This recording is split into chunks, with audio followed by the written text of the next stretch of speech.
that non-violent direct action remains non-violent and remains peaceful and remains because no one wants to see chaos, do they? No, and for me, anarchy isn't about chaos.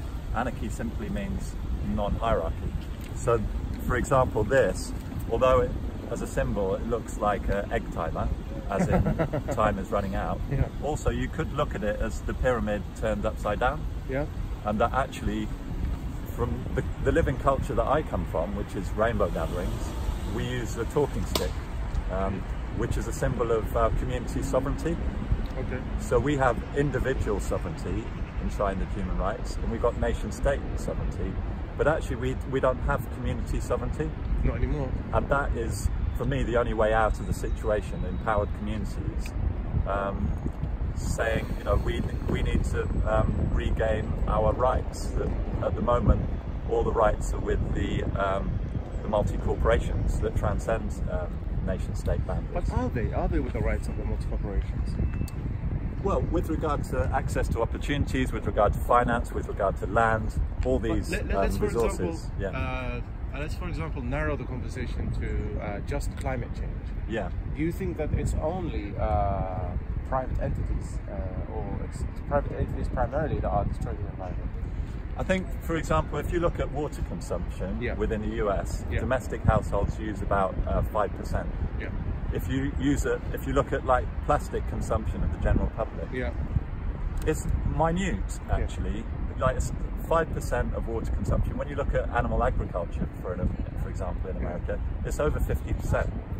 You know, so monoculture in general is responsible for the depletion of our resources. They say that up to 40% of plastics in the ocean are from the fishing industry, from spent fishing nets. So it's not actually the individual consumption that's the problem, but all the media is kind of puts the blame on the public. You know, it puts the blame on the public where it's not. You know, it's like we export as much potatoes as we import. We export as much lamb as we import because the corporation, we're living in a capitalist society where assets move they have to around the planet. They have to in order for it to keep going. So it's the same debate with regard to children in schools. Like a lot of people say, oh, it's the parents' responsibility that they're eating all these like chocolate bars and fizzy drinks. They're to blame. But actually, you know, in the army, they banned these fizzy drinks. There should be responsibility on the governments and the schools. It's not okay. The parents do have a part to play. Well, I think this is the difficulty. It's where do you draw the line between the individual responsibility and the collective? Because there are just really, and with all due respect to you, I think the movements that, you know, the kind of climate change consciousness kind of movements, they don't really pay much attention to those individual parents that are destroying the child's life. Well, that's why you need community sovereignty.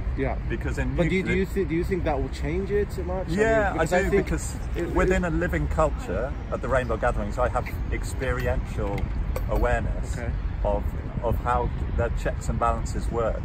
If family units or individuals are exposed to community and the witnessing of community, and how behaviours are changed as a result, and how also that we discover that human beings are innately or can be cooperative, not just competitive. So we're in an environment within the mainstream where we're encouraged to be competitive, and then everything becomes, we get diminished responsibility because everyone's looking for convenience because they're looking to be competitive in a certain sphere. Whereas if you come down to community sovereignty, cooperation, then we start to look at our community resources, and then there are checks and balances that are involved with regard to our behaviour. Yes, there are checks and balances, but I guess I'm just a bit skeptical of the whole thing. I mean, I'm not skeptical of climate change. I know it's happening, and I know we need to do something for sure. Because we just can't go on as it is. We just can't. And I know, because I actually work in the kind of agricultural industry, so I know how much devastation it can cause. But But I guess what I'm just skeptical about, because I don't, like, for example, you mentioned private entities. Yeah. But you haven't mentioned, for example, armies, like, for example, armies. Yeah. For example, fumigation. Fumigation, I'm sure you're aware of it, is carried out because, you know, a lot of armies, they do, like, you know, like proxy, you know, training, or they use certain weapons to try and see if these weapons will work in some, I don't know, like in Nevada, some desert, or somewhere on an island. Yeah. And some, like, for example, some of them are destroying the corals, they're destroying the water. Yeah. I haven't heard any mention of, for example, women using makeup, which is absolutely destroying the aquatic creatures. Yeah. Wreaking havoc. Or but I don't, toothpaste, isn't it? The same thing. Toothpaste too, yeah. But I haven't actually heard much of that. I only hear. I'm not trying to say that you're a bad person or anything. I think, like, the people who I've just met you, but I think people who I know, who I've spent more time with, I hardly ever them hearing talk about that. They always just talk about the private. They talk about meat companies, or and they are, of course, affecting it. But why don't we talk about everything? Yeah, I mean, I'm a vegan activist. Yeah. So that's what I do on the street. I go out and talk to people.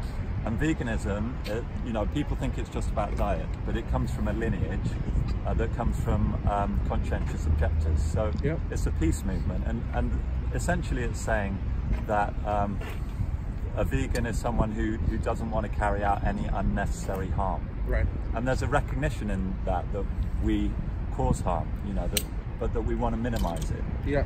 And so within that, you know, talking about agriculture, there's a recognition that the meat and dairy industry is destroying the planet, you know, and that so I'm slightly critical of Extinction Rebellion with regard to that, because they emphasise the energy issues, and rather than consumption. Right. They talk about the wild animals, but they don't talk about the enslaved mammals that are mutilated, that are separated from their family groups. Demand number two includes, you know, to reduce consumption. Well, you know, they're commodified, and so now 60% of the UK land, the farmers will say that you can't grow vegetables on it. So I go to slaughterhouses in Sussex, and it's a high welfare slaughterhouse. So it's the farmers that come in with their trailers and just a few animals. And they say, look, we can't grow vegetables here. But just down the road at National Trust Place, they're growing on no-dig methods. So you probably know about no-dig. So they're getting like 6.6 tons. There's a big sign that maybe 300,000 people go and visit this National Trust every year, saying 6.6 tons of food, fruit and vegetables, off the same area that the farmers say you can't grow vegetables. But what they mean to say is they can't get their ploughs on the land, and they can't do the monoculture. But actually, we can create abundant amount of food, and they're using council compost, you know. So, and okay, they do have, like, you know, National Trust is a bit of an old people's club, so they do have people to wheelbarrow the mulch. But the essential idea is that you put stuff on the top, and then the worms drag it down, and then that gives chance for the fungal layer underneath to recover, that provides nitrogen, and it's a natural system, and it's highly abundant. People think the monoculture is abundant, but actually it's not. It's just very fast, and it means that you can quickly harvest a large amount, but it's highly dependent on pesticides, on fertilizers that are mostly mined from North Africa, and it's highly destructive to ecosystems. It causes desertification in the third world. I mean, I did my dissertation on soybean production in the Amazon basin in 1993, and most of, over like 90 to 95% of the soya was destined for animals. Animal feed. Fodder, for animal feed.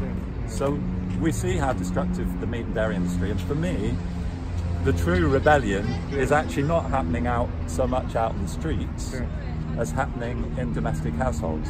So for example, you know, the vegan population's gone from 150,000 in 2006, according to creditable surveys, to maybe 550,000 in 2016, the Murray poll. But some people put it as up to 3 million now within the last 2 or 3 years, because of a lot of activism that's gone on, and a lot of awareness that's been shared. So almost 1% of the population now. 3 million is more than 1%. 60 million. Maths is bad. I think it's something like 3% or something like that. So the story is that this Christmas, 1 in 3 caterers, and I'm not talking about cafes, I'm talking about domestic caterers, have had to cater for a vegan at the table. I'm surprised because I also work in the industry and supply restaurants, and a lot of them have now massive sections for veganism and vegan only days, and you know, vegan healthy. It's really a big it's really a big movement, and I kind of applaud you, because I think veganism, I think you've kind of hit on the right, you've taken the right approach, I think. And I don't know about you personally, but I think vegans in general, what they've done is they've actually gone out there and established themselves, instead of just trying to be nice to this person and be nice to that person. They've actually really, you know, gone out there. And I think when you want change, you kind of have to almost be like that. Yeah, it's not ideal, but well, the vegan community doesn't have a church. Yeah, you know, it has no particular space to be. It's quite robust, because like the vegan community is tried on a community level through meetups at people's houses and through people experimenting with cooking, you know, so it's very domestic. It's almost like the Quakers. Yeah, when they try to establish their religion, they always do the same thing. Do you I mean, I get your point. I think it's right. I think it's, you know, it's a good thing that we're aware of veganism. I think it's best that we're living in an era where we take it seriously. Yeah. But I've got to go the other extreme I've got to throw in. Yeah. Is that if you're trying to be friends of people and get people to convert over, sometimes there are obviously too militant issues going on. Yeah. And I don't expect to be sitting in a restaurant in London where somebody bursts into a door and starts intimidating me just because I happen to be having a steak in an Angus steakhouse, for example. Yeah. So what I'm saying is there's got to be a balance between that and you putting your message over strongly, which this gentleman said. But can there be? But I think going in and just bullying me because I happen to be no, I think what I would say is those kind of actions are there to dramatise, to cause drama. And the reason why is because there's no public debate in mainstream media. There's no public debate, so actions like that actually are their purpose is to polarise and to cause debate. It's not to convert anyone. You know, if you, like you say, if you go into the actual effect on the people actually, say, sitting in that restaurant, that has a mixture of, I mean, someone like me might go, oh, here you go, we've got a vegan protest or whatever. Some of the people might be getting terrified by the whole thing. It's almost in effect a terrorist incident. So you've got to try and balance it between making your point and terrorising people, which in fact makes them even more against you. Well, I'd say two things. One is that most animal rights activists, they're thinking about the animals. You know, so people who do that sort of thing, they've gone to slaughterhouses and that kind of thing. The second point that I'd make is that those same people, like, I challenge vegans a lot, and what I was saying earlier is it's not just about diet. So if I come across, you know, you might call a hypercritical vegan, like for example, look, I'm wearing this. This is an animal product. This is an animal product. There was an animal rights activist gave me this because she said she didn't want to wear wool any longer.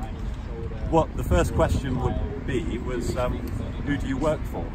What's your job? Does that firm that you work for, that business that you work for, you know, in some way contribute towards animal abuse in whatever way? You know, so we can't, you know. Vegans are labelled as being hypocritical. They're often labelled as being fair to you, and I think terrorists as well. To be fair, that's not the point I was trying to make here. I'm not talking about the hypocrisy. I'm not coming up to you and saying, "Oh, you're here, stay veganism. You've got to." You're wearing that on a very cold day, and it seems logical to wear wool. I'm not even talking about you. Who am I to say you're a hypocrite? That's up to you. You're putting your view, which I totally respect. What I'm trying to say is that I am not a vegan, but I'm not against veganism. So what that means is that if I could easily go into a vegan restaurant and have a vegan meal, it wouldn't be an issue to me. But do I prefer the fact that I might want to go and have a steak or whatever? My choice, especially within the UK, for example, is I've got freedom of choice. So if I go into an Aberdeen steakhouse or a steakhouse restaurant and have a massive T-bone steak, that might seem offensive to a vegan, but it also doesn't mean I have to be terrorised while I'm sitting there eating my meal be a load of militant people that come in and basically terrorise me for the fact I'm doing it. So I think you've got to try and get a balance as how you get your publicity, because you're not going to convert me to veganism by bullying me into it. You're going to have to advise me from a kinder side, I think, sometimes is the way it's done. I understand you can get publicity, but it could work the other way, or I can suddenly decide I'm going to go into a vegan restaurant today, and so I'm a meat eater and walk in and calls the meat eater alliance. But I think the issue is about the commodification of animals. Now these animals, they're mammals. They're like you and I. So that means that they feel suffering and pain, but that also means that they feel emotional distress when they're separated from their family groups, when they're separated from their child, or when the child is separated from their mother or father, and not just that, when they're separated from their brothers and sisters, from their natural herd, from their family group. And so these places, you know, like in the high street, they're not community spaces. Like I come from a living culture where people come together and they eat in circle, and no one has to pay to come in. And we eat in circle, and we cook food for each other. It's a vegan kitchen, and you know how much harassment that we get. We get the police coming along saying, "Look, you can't be here." We get we've had the army coming along. We've had bailiffs coming along in the middle of our meal saying you can't be here, and being really quite aggressive. So, but that's wrong on that side. What I'm trying to say to you is I'm trying to cut the militants out on both sides. That's the world that we're living in. That's the capitalist world that we're living in. For me to be innocently sitting there having my meal, whether I've killed an animal's been killed for me to have that meal or whatever, happens to be part of the structured society I'm in. So if I go into a steak restaurant, I'm not walking in, how can I put it, I'm not walking into the steak restaurant as a militant meat eater, I'm just going to have my meal. So I don't expect always to be sitting there and to suddenly have a load of people who are on your side of the argument coming in and bullying me while I'm having my meal. That's not the what I'm saying. That's what I'm saying is, but for me to have a very sensible debate with you over this, believe me, I will see a lot of your side of the story as well, and I understand it. It's just that I think sometimes militance is a good thing because it brings attention, and other sides it turns you against people. But we do have to remember. So it's a balance. We do have to remember, like the Extinction Rebellion. It's about the fact that 60% of known species have become extinct in the last 60 years, part of the debate, and that it's accelerating. It's accelerating. But that it's should not be the decreasing. debate. That should be the debate, not the militant side. But the other aspect is, you know, climate change. But the other aspect is about those animals. And as someone, like I say, I'm not a fully signed up member of the Extinction Rebellion, and their emphasis is still, like a lot of environmental lobbying agencies, on energy and on wild animals, whereas an animal rights activist, my emphasis would be more on the commodification of domestic animals and the way that they're treated. So it comes more from the heart. And actually, okay, people going into a steakhouse and doing chanting. When I've heard about that or seen that, there isn't actually, they're chanting to the sky. They're not chanting at individuals. I saw it once and they were quite intimidating. But actually, from my perspective, the World Bank and IMF have been creating structural adjustment plans for third world countries to grow monoculture for these animals.